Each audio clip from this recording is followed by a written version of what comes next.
Hey YouTube, Terry Carter here. I want to tell you about an interesting anonymous phone call I received a little bit ago concerning a YouTube video I put out entitled "The Egyptians in the Grand Canyon, More Evidences Has Been Found." And if anybody wants to see that video, I'll leave a link to it at the end of this video so that you'll be able to see what I'm about to talk about. Anyways, I interviewed a woman by the name of Marijuana Tappan who, while researching petroglyphs in a certain area, stumbled onto large carved monuments that looked like Egyptian figures to her. Now I asked her if these were natural or if they'd been carved, and she says that she examined them and she found chisel marks on them, old weather chiseled marks, and she said they were hand carved. Well, I asked her if she would be willing to share where this location was, so she gave me two maps, both the same map, one with a square around it, another one with a circle around it, marking the area where she found these, and I put them into the video in hopes that somebody living around in that area could go check these out for me and tell me what they thought. Now, it's because of these maps is the reason I got this phone call. And the person on the end of the line says, "You know where you have them circles, that circle and square on that map. You know that's the Bundy's ranch, don't you?" And I did not know that. And I says, "No, I didn't know that." And they says, "Well, you know what's happened with the Bundys, don't you?" And I said, "Well, I don't watch a lot of TV, but I've heard, that the Bundys were in trouble for grazing their cattle and not paying the cattle grazing fees and so on. And they told me that that's what the news media has put out, but that's not the whole story. The real story behind the story is that the government is trying to take the Bundy's property from them, and the reason is there's a foreign mining corporation that wants that property, and the government's trying to get it from the Bundys so they can give it to this mining corporation." Now, as they're telling me this, I go back to Marijuana's video, and I remember her talking about that anytime she found something of interest, one way or another, it was always closed to the public. Either it was turned into some type of a military base, or there was a geological or environmental studies on it, and the regular people could not go into there. And I also remember Marijuana telling me at these monuments, she had a heat gun, and she measured the temperature of the sand around these monuments. And it was the middle of the summer. The sand was out in the sun. It should have been hot, but she said they read cooler around these monuments than they did out in the other areas. So I asked her, I says, "Do you think that there's tunnels underneath these monuments or something?" And she says, "I think there's something there for it to be cool like that." And then she had talked about how the Grand Canyon tunnels came that way, and I don't remember how she knew all that, but anyway, she talked about that. So I started thinking, I wonder if the government's wanting to get control of this property because maybe there could be something there and they want to dig down, sink a shaft, and get into these tunnels if there's really something there. That's what I'm wondering, is why is the government trying to get the Bundy's property for them right where Marijuana says she found some interesting things? Now, I wanted to know more about this Bundy property and why the government's wanting it and if that's really real. So I remember quite a while ago I received a friend request on Facebook from a person who contacted me through one of my videos on the Nephilim Giants, and he wanted to know more about the Nephilim Giants. So I accepted his friend request, and I started seeing a few things that he posted on his news feed, and it sounded like that he was tied in with the Bundys somehow.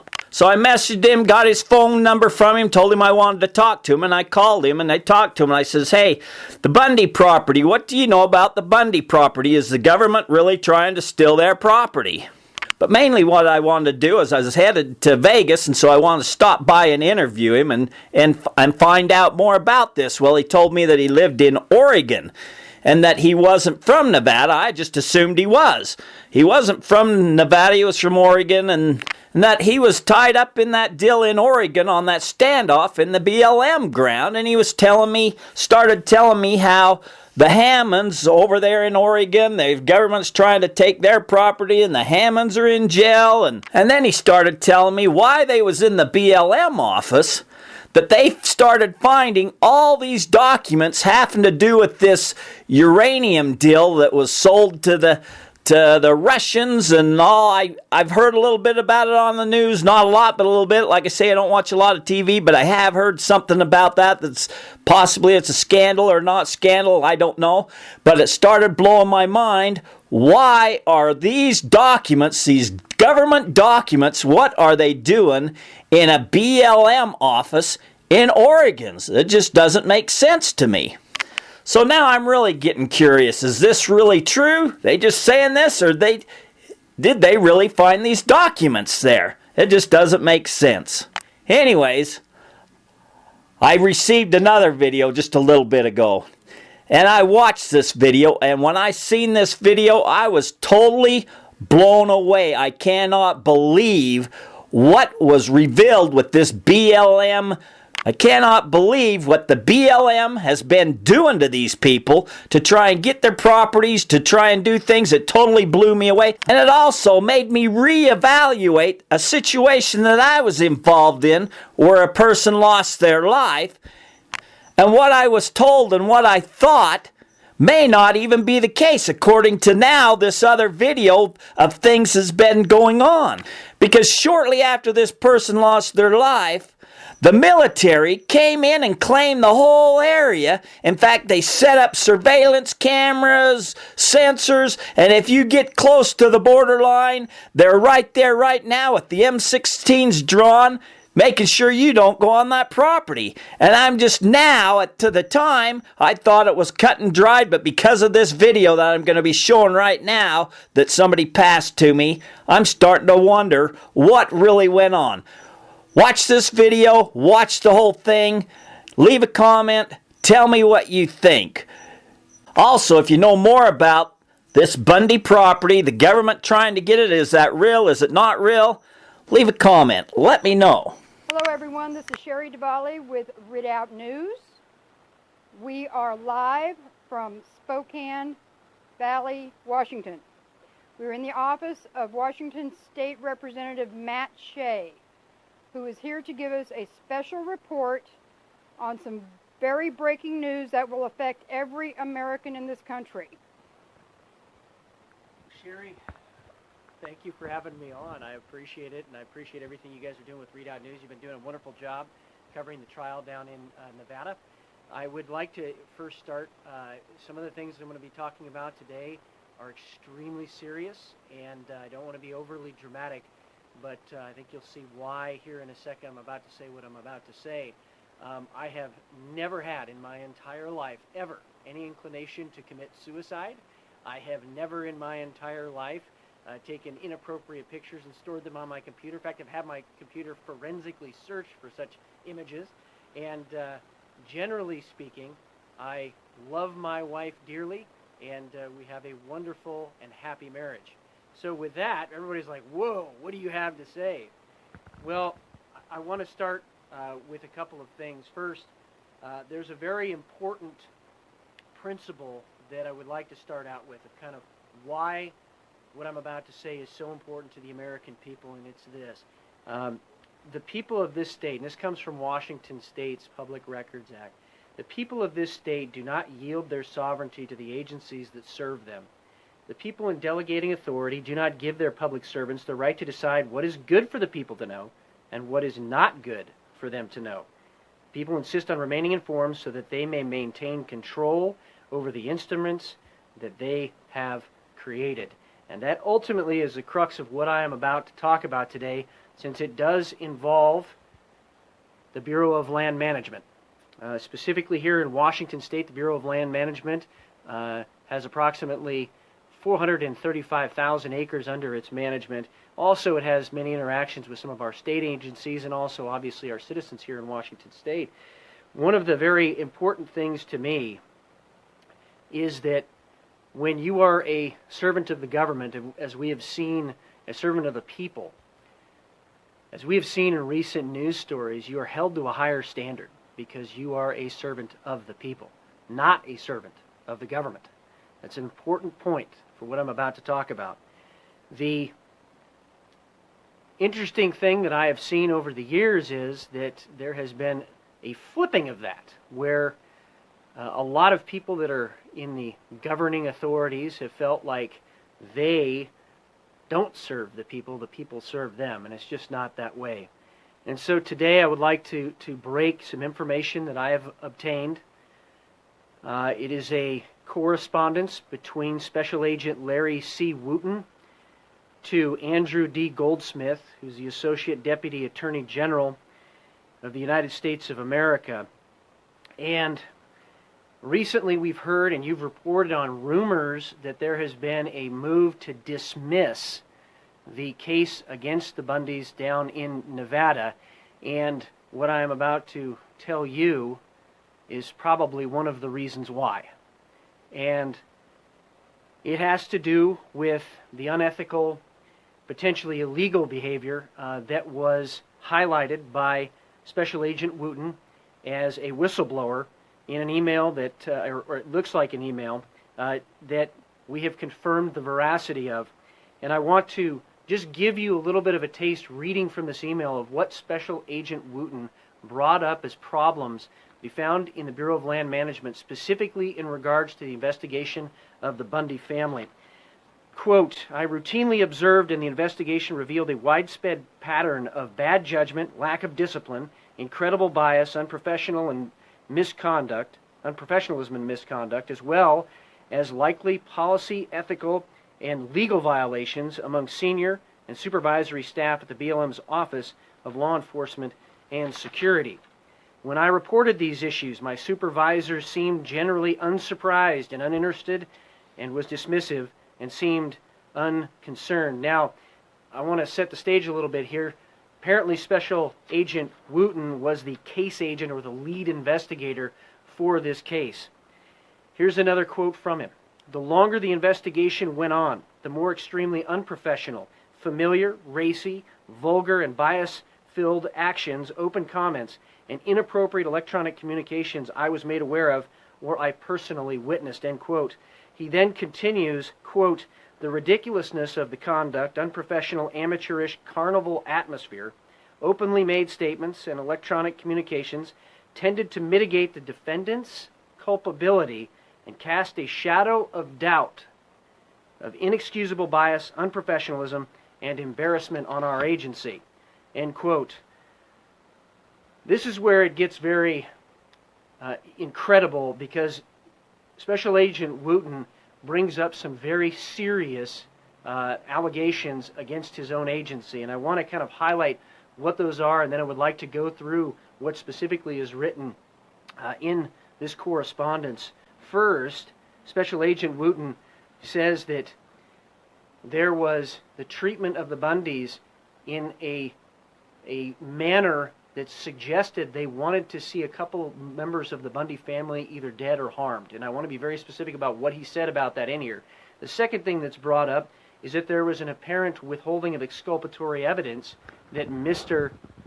Wooten had brought to the attention of his supervisors. Next was, there were indeed at Bundy Ranch snipers that had been deployed. Now, it's interesting because I personally have been witnessing the news reports that have been out there, some of the things you've been breaking, that snipers were in fact maybe not there, and that was the government's position in a previous hearing. This document very clearly is the smoking gun, not only in this case, but I believe an indictment of BLM itself, and maybe even potentially the prosecutors that are involved in this case. And I want to read again some of the things that are in here, because some of it is so outrageous that I will be sending a letter very specifically to Congress. We'll be sending a letter to Secretary Zinke and the Trump administration so that they can take the appropriate action and prosecute the bad actors for some of the behavior that has occurred inside the BLM. I also want to be very specific that the Trump administration is probably going to be blindsided by this, as I was blindsided by this information coming to me. And I believe that they have been doing the right thing when they have been given the facts, and I have every confidence the Trump administration is going to do the right thing in this case to bring those to justice that have either violated the letter of the law or the spirit of the law or policies internal to BLM. So let me go down a couple of these things that are in this correspondence, again from Special Agent Wooten. He continues, quote, that the investigation also indicated that on multiple occasions, former BLM Special Agent in charge, Love, specifically and purposely ignored U.S. Attorney's Office and BLM's civilian management direction and intent, as well as Nevada state official recommendations in order to command the most intrusive, oppressive, large-scale, and militaristic trespass cattle impound possible, end quote. I want to comment on that for a second. If government exists to protect the rights of life, liberty, and property, and you have now a special agent in charge questioning the handling of this situation, that it was intentionally made intrusive, oppressive, large-scale, and militaristic, we have a problem in America today. And those people that did this need to be held accountable for it. And I have, again, every confidence the Trump administration will do so.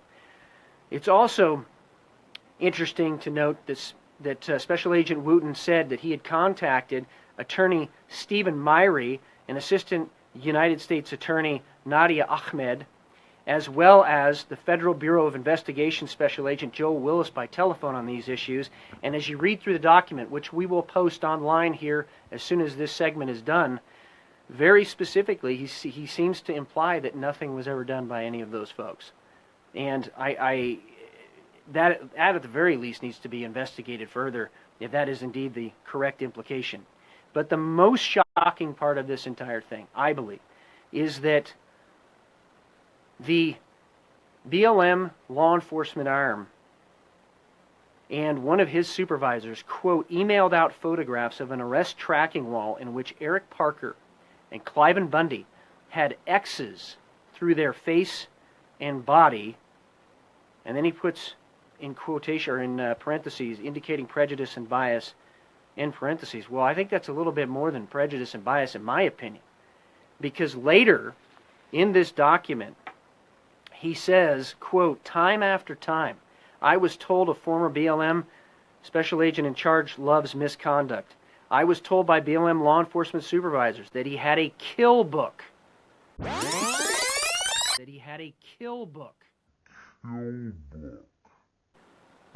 Every American needs to understand what I just said. That you have a special agent in charge that had a kill book. Well, was that turned over to the defense? How is that due process? I mean, there's a lot of questions this statement by Special Agent Wooten raises, but he continues, quote, as a trophy, and in essence bragged about getting 3 individuals in Utah to commit suicide. Bragged about getting 3 individuals in Utah to commit suicide, which is why I gave the statement I did at the beginning of this segment, because that's probably one of the most startling statements I have ever read in any investigation I've ever been a part of in the last 15 years. That is beyond startling. But he goes on and he cites the specific operations that were bragged about. Apparently Operation Cerberus, which I don't even know what that is, but we'll find out, and I know you've reported on it, I think. Also, the Failure Rock and Burning Man special event where, quote, he was unlawfully removing evidence, bragging about the number of OIG and internal investigations on him, and indicating that he was untouchable, end quote. Those are some of the most shocking statements, again, that I have heard in a long time. And people may try to discredit Special Agent Wooten later, but internal to this document, he also says that he was removed from the case on February 18, 2017, by his supervisor, despite his recently documented and awarded hard work and excellence and often praised performance within the Bureau of Land Management. He says, quote, I am convinced that I was removed to prevent the ethical and proper further disclosure of the severe misconduct, failure to correct and report, and cover-ups by the BLM OLES supervision. Time after time, this is where he starts in about the kill book, but he goes on and says, I became convinced that my supervisor failed to properly disclose substantive and exculpatory case and witness bias-related issues to the United States Attorney General's office, which they have a duty to disclose exculpatory evidence. And since we don't know what's happening in these sealed hearings, I suspect this is what is giving rise to all the rumors that this case is going to be dismissed. If this type of exculpatory evidence was withheld, I mean, my goodness. But it gets even more interesting when it talks about in this document that Dave Bundy's iPad likely contained remarks from BLM law enforcement officers that is potentially evidence of civil rights violations and use of excessive force. Mr. Myrie, this is again talking about the attorney, the prosecutor, and my supervisor not only apparently failed to initiate the proper follow-on actions, Mr. Myrie apparently failed to notify defense counsel and also decided not to return the iPad back to Dave Bundy, even though the iPad wasn't going to be searched pursuant to a search warrant or used as evidence in trial. Is this the same Stephen Myrie that is currently the acting U.S. Attorney for the state and District of Nevada? Yes, I believe so. It is. And then we get to the end of this document, and I will end with this. Now, there was this push by the government to make it seem like there were no snipers down there in Nevada. Now, when I went down there, it was very clear that there had been snipers there. People had pictures of them. There was a lot of talk about them. So I was kind of shocked when the government took the position that there were somehow not snipers down there. But Special Agent Wooten addresses that, quote, at least one school-trained federal sniper equipped with a scoped magnified optic bolt-action precision rifle and another federal officer equipped with a scoped magnified optic large frame caliber, this .308, were in overwatch positions. Additionally, the investigation also indicated the possibility that the FBI and the Las Vegas Metropolitan Police Department had law enforcement snipers designated marksmen on hand for possible deployment. I want to talk about a few principles here that I have believed in and I know many Americans believe in, and that is that a sniper rifle is not due process. You know, going down there and putting sniper rifle in our country, and for those of us that have served in the United States military overseas, that is a startling statement that we had sniper rifles pointed at American citizens without any due process whatsoever.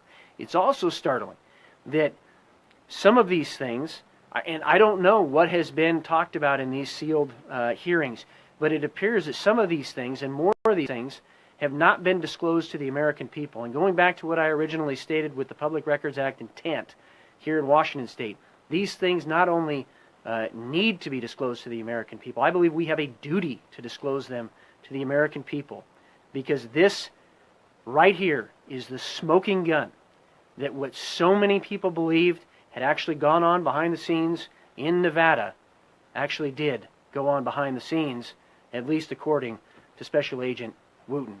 And because of that, again, I am going to be taking action on this. We have, again, 435,000 BLM acres in Washington State, and in our oversight capacity in the legislature, we have to, if there is any agency, any level of government, we have taken an oath to defend the Constitution of both the United States and the Constitution of the state of Washington, and this impacts all Americans, that this behavior in a federal agency was potentially tolerated, was potentially covered up, was potentially trying to be hidden from the American people. And this, at the very least, warrants an investigation. I believe my job is to bring this to the public and to make sure that we follow up on this with all the power that we have to ensure an accurate investigation is done at the congressional level and also by Secretary Zinke and the Department of Interior.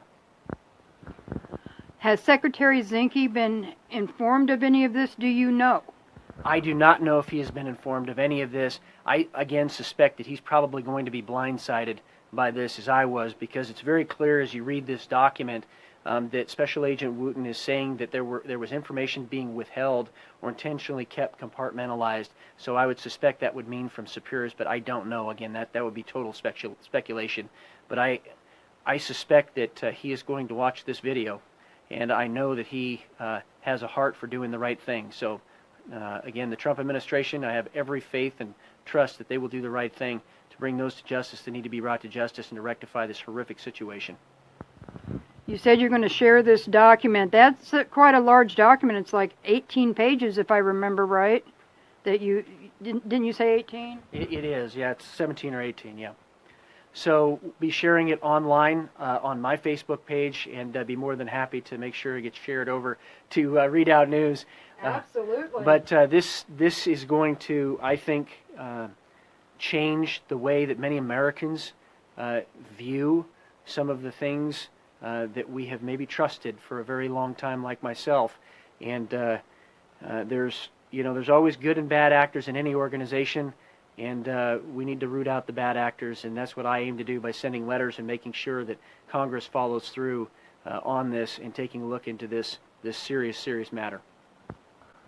Well, I certainly hope that representatives in all the western states follow your lead and get to the bottom of this, because it certainly affects everybody. Well, you certainly have some great representatives in Idaho. Congressman Raul Labrador, Representative Dorothy Moon, been doing a great job over there, and I'm going to make sure they get a hold of this as well. Thank you very much, Matt. Appreciate your diligence on this. Would you like to add any final words? I think, Thomas Jefferson hit the nail on the head that we have to be eternally vigilant if we want to remain free. And I think that holding government agents accountable that have strayed off the course is part of that eternal vigilance.